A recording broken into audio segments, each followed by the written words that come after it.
në momentin që do ekzistojnë njerëz që e votojnë politikanin me ndjesi dhe jo me logjik, asnjëherë s'do ketë përparësi i vendi. T'ja shpjegoj pak në mënyrë shumë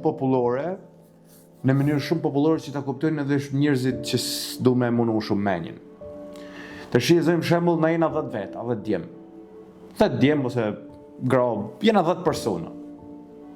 Na tash i vendosim me marrë një person të një matin, mi i dhan pak nga rrogët tona, na e punësojmë këtë personë në një mat, mi i dhan pak do lek, 1% të vogël nga rrogët tona, që këtë personi të fokusohet, se na s'mund të fokusohen në gjitha sanet, s'mund të fokusohen në rrugë.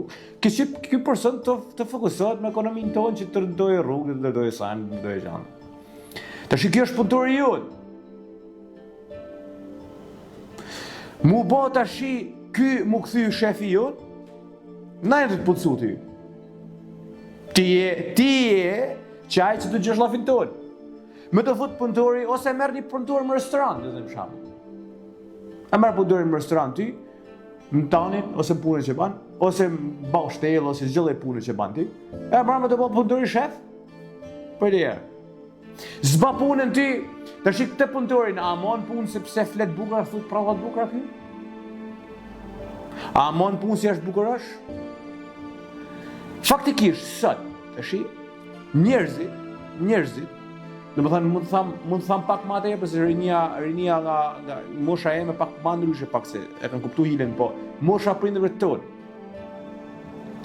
Mosha prindërve tonë e votojnë, nuk ka lidhje, unë thot jam demokrat, thot unë jam socialist, thot unë jam tani jetë jam demokrat, thot. Kjo është një mentalitet ekstrem me hedh poshtë, kjo duhet. Kjo mentalitet me hedh poshtë, nuk duhet. Ti nuk je as demokrat as socialist, ti je me ata që pa punën. Zba punën ti, ullë poshtë hajë tjetri. Qa është kjo? Unë jam demokrat e jam socialist. Vetëm me ndjesi.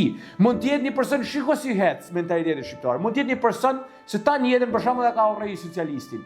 Vetëm si ka socialisti te ofër të lagja vetë ka bëj foto me ta, merr të lagja tash ja votën në ti. Kupton? Ja kupton mentalitetin, çfarë mentaliteti me do bë punëtori shef? Nuk do me him tema u kështu se do shkaktoj probleme, s'është momenti alo akoma. Po unë do vije koha, po jo nuk është momenti. S'do të them Allah, do vije koha që kur ta përmend ton nja, do jetë si mallkimi që Viktor Paloka ja ka bën atij. Disin atij, si mallkim. Kur ta përmend nja unë që është në pushtet, do jetë si mallkim. Po s'është koha akoma. Nuk jam në agjendë akoma, do vije koha e punë. Do vjetë si mallkim edhe do shkatërrohet.